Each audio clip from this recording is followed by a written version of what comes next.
Hello everyone, welcome back to my channel. Little disclaimer, I am not in my house and I'm actually stuck in Texas and there is a blizzard. It just gets more and more curious and interesting.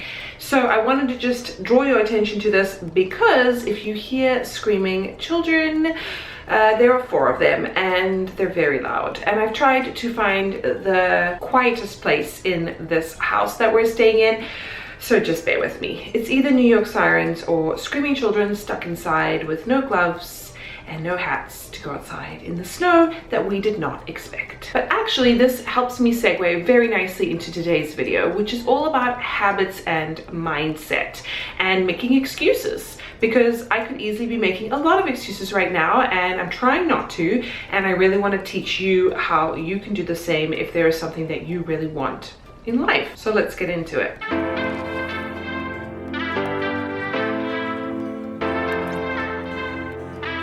Hello everybody, if you are new here, my name is Julie. I'm an occupational therapist, kind of with a twist, because I am using all of my occupational therapy knowledge and experience and coaching to help moms live their best life and to find motherhood meaningful and mindful. Because let's face it, it's tough, it's hard, we're in a difficult time right now as a collective society, and I want to help you live a clutter-free, more intentional life. And so part of that is habits and mindset formation. If you haven't already, I wanted to let you know that you can go ahead and download my free 3-day mini course all about how to get your life organized, how to get things started, get the ball rolling, because we all know starting can be the hardest part for a lot of people, as well as getting your name down on the Organized Mom waitlist, which is my signature course that is going to be launching very soon. And it gives me such a great opportunity to dive super deep into a lot of these things that I talk about in my videos and on my Instagram and in that mini course, but just on a much more deeper, detailed level. So if that is something that you're looking for in terms of support, make sure that you get your name on that waitlist so that you are the first to be notified when we go live. Also, as it goes, don't forget to subscribe to this channel. Make sure that you give this video a thumbs up so that I know you like this kind of content. Click the notification bell. Leave comments down below of what else you would like me to create to help you, because I really am here to serve and I want to spread the message that you are more in control of your destiny than you think. You don't have to be a victim and you don't have to use excuses to get through life. Today we're going to be focusing a little bit on mindset and habit formation. Ultimately, if you want to change your life, whether that is become more organized, have a more aesthetically pleasing home, a more functional home, which is a lot of the stuff that I talk about, the practical side of being a mom and, living a busy, crazy life. I don't feel like your stuff should be a burden to you, yet for so many people it is underlying anxiety that things are never done, that you can't find anything. I don't want that to be the case for you. I want you to be able to focus on things that are super important to you, like being present with your children, having your own me time, cultivating your own hobbies and interests. Those are the things that are important in life, not your things. So ultimately, this all boils down to how you perceive the world, your mindset, and the habits that you create to make things happen. With regards to mindset, you really do have a choice. Some people also feel like you have to do a lot of subconscious retraining, which is something that I am also exploring more and more, and something that I talk to my students about and help them with. The idea is that we are programmed as little children from about 0 to 8 years old. This is when your subconscious is forming, and ultimately that is what guides all of your decisions for the rest of your life. What you observe from 0 to 8 years old, so half of that you probably won't even remember, and then also the stories that you tell yourself from the situations that you observe, that really dictates the decisions that you make later in life. And this is very key, because if you want to stop making those choices, if you feel like you're in a repeated pattern of poor decisions, you have to go back and figure out how to change that. In simple terms, basically that means telling yourself and rewriting patterns, just like if you were recording over a tape recorder, if you remember any of those, or if you had to erase some kind of data on your phone and re-record it. It's that kind of thing for your brain, because your brain doesn't really evaluate, your subconscious brain rather, doesn't really evaluate whether things are good or bad. They just are. So if you interpret, say as a child, that gifts that you were given when you were given was equivalent to love, and now as an adult you realize that stuff, no matter how much stuff you have, does not replace genuine human connection, you have to start to change that, because perhaps now you're a parent and you just find that a way that you express your love to your children is to give them things, because that is the language that you have been taught, that is the language you speak in terms of love. But that's not the case. Children need a real attachment, real connection. We all do. And so you have to start to rewrite that kind of bias, that brainwashing that you've had since you were a child. And you know, people will ask me, well, how do I even know what that brainwashing was, what those thoughts were? And that is something that you need to get quiet with yourself and start to see, like, what am I doing over and over again? What is the outcome of clearly what my thoughts are? Remembering that your subconscious is running the show. 95% of the things that we do is from the subconscious. We're not even aware of them. It doesn't mean we can't change them, but they're not surface level. They're not as obvious to us as we think. So I want you to start thinking about positive affirmations. If we take the gift giving as an example, something like that would be, I show my love through genuine affection, quality time, you know, genuine relationships with people, giving them my time, not my money. Let's just say I carve out time with my children to go on a picnic or go to the park, or you know, play a board game, rather than going to take them shopping and buying clothes and toys that ultimately they're fun in the moment for sure, but they don't really last and they don't fill the void that we're all craving. You want to create affirmations around that kind of thing, where you literally retell your brain this over and over, and eventually, like magic, it becomes your truth, your reality. It's kind of amazing. So let's take that example again, the gift giving, and now transferring that from monetary to actual substance in terms of relationships, and turn that into a habit. As I mentioned before, you know, maybe the habit is that every time you go to Target or every time you go to the grocery store, you buy your child a gift. And yeah, they love it, sure, and they're happy, but it doesn't last for very long, and you end up just like cluttering your home with stuff that you don't really need. But that kind of is replacing the time that you need to take to be with them. How about you change that to a habit where you identify, hey, I'm gonna go to the grocery store and I'm not gonna buy any toys, I'm not gonna buy clothes for them, I'm not gonna buy any kind of miscellaneous things that they don't really need. Because let's face it, most of our children, and most of you watching this, if you're able to watch this, you probably have enough of what you need. If you never bought anything again besides food, you would probably be fine, right? We all, you know, we all have excess of things because we live in such a consumer society. If you had to ban yourself because you've identified the habit of going to the grocery store, always buying your child something as an expression of your love for them, and I'm not saying never buy them anything again, okay? It's just about balance. I just want you to recognize what you may be doing.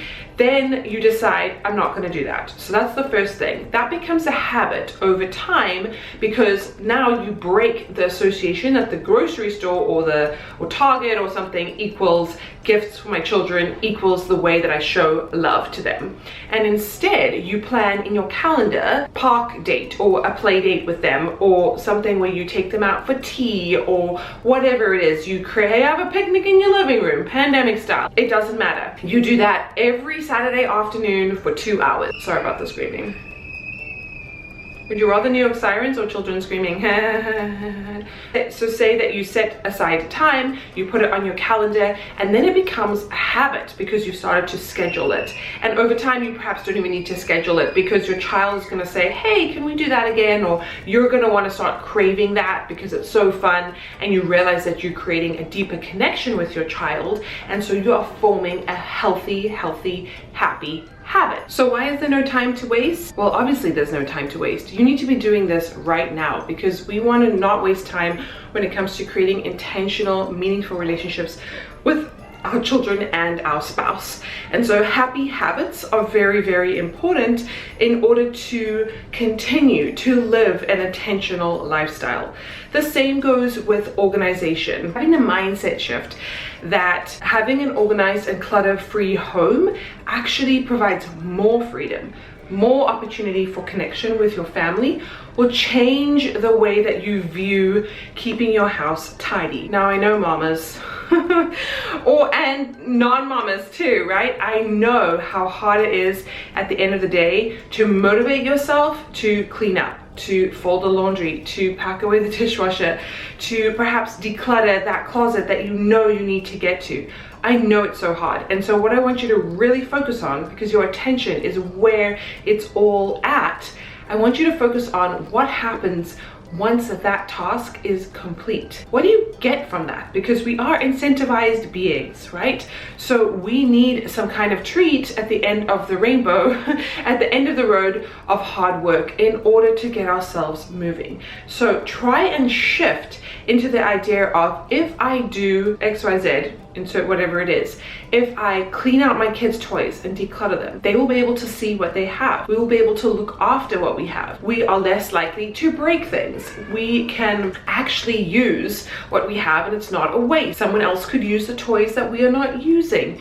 I can start to teach my children how to clean up because it's not so overwhelming, because they're not stepping on toys all the time, right? Like I always like to say, when you walk into someone's house and it looks like Toys R Us has vomited all over the floor, I find that personally overstimulating, but so do children, and they often can't express that.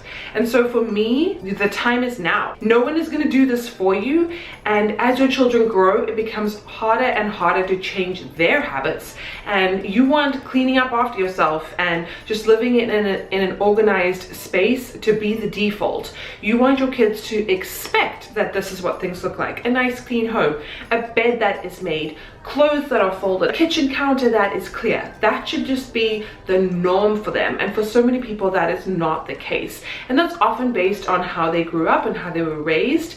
And sure, you can take a moment to say, this is not my fault. But at the end of the day, like, only you can take back control of your own life and make decisions about things that seem kind of minor, you know, folding laundry, making the bed. No big deal, but it adds up, because we are the sum of our parts. We are the sum of the little things that we do in our life. And if we don't take care and pride in these things, it just leads to bigger snowball effects. I want you to really examine which habits are hindering you. Is that the late night TV habit, so that you go to bed too late so that you have less energy in the morning to clean up after breakfast, to clean up the playroom, whatever it is? Are you more snappy with your children? You need more patience? Are these kinds of things really not serving you? And how can you turn that around? And that starts with your mindset, you know, making the decision that you are going to look at your habits a little bit more critically and see how you can improve. Another thing is that parenting is just, it's hard. It's relentless. It's a marathon. And in order for you to actually cope in a positive way, to be able to manage these children long term, you need to have habits. You need to have systems in your home. You need to have some kind of routine where the parents in the home know what's going on, where they can easily tag team, where they can change up, you know, what's going on, where one can take a little break and refresh or do some work or whatever they need to do, and the other one can take control of looking after the kids. You need this in order to keep your marriage healthy, in order to keep yourself sane, in order to carve out time for your things that you need to do. And that boils down to your habits. When you create positive habits, whether that is cultivating quality time with your kids, having a clean and tidy home, decluttering your things on a regular basis so that you can keep, you know, track of what's going on and not feel overwhelmed, this leads to a sense of inner peace. And honestly, that's what we're all searching for. We all want that calm mind at the end of the day, you know, feel like we have achieved something, feel like we've added value, feel like we've been present with our kids and those that we love, and not overwhelmed by stuff. This is much bigger than just organizing or, you know, making your bed in the morning. It's much bigger than that. And I think that's what people underestimate, because they don't link the habits create us. We are habits. We are the sum of our habits. And if you read any kind of literature on habit formation, like from James Clear or Charles Duhigg or any of those people that have recently popularized habits and how to make them work for you, I highly recommend you check out those books. I'll have them linked down below. Amazing resources that will leave you super inspired and help you have a better understanding of like the human psychology around habit formation.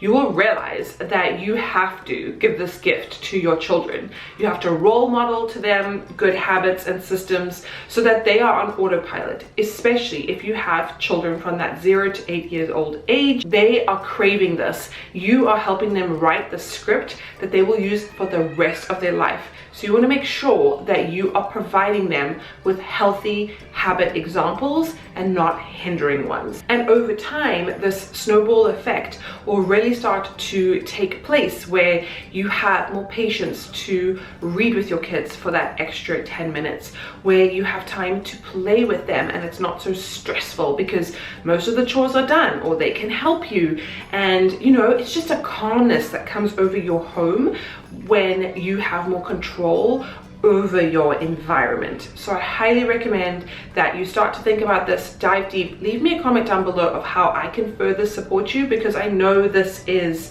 a heavy topic. It doesn't seem like that on the surface, but when you start to dive in, everybody comes with such unique circumstances. So I'd love to help you. Let me know or send me a message on Instagram and I will help you the best way I can. I can also create more videos and content, so please let me know what you need down below. As I said earlier, a great place to start is to get support through my free 3-day mini course that you can easily download, that will be accessible to you at any time, and to get your name on the Organized Mom waitlist so that we can dive further into this. Just to loop back to what I said at the beginning of this video about making excuses, habits, mindset, all this kind of thing. I don't know if I would have gone through the hard stuff of actually, you know, setting up time to film when there are other people here, when you know we're supposed to be taking a break, if I hadn't set my mindset to be committed to creating, let's say, YouTube videos twice a week. And now I've done it for the last probably 6 months, super consistently, even longer actually, and I've committed, I've changed my mindset to this is my priority and other things will just have to, I will just have to make this happen. And it's amazing how even when I tell myself it's okay, you know, we're stuck somewhere in a blizzard, there's very little free time, there's so many excuses that I can tap into. I'm pregnant, I'm tired, I should be resting, all this kind of stuff. But because it's a habit for me now to create and produce 2 videos a week, I am making this happen. Even though it's not perfect, even though I don't have my best camera, even though there are kids screaming in the background.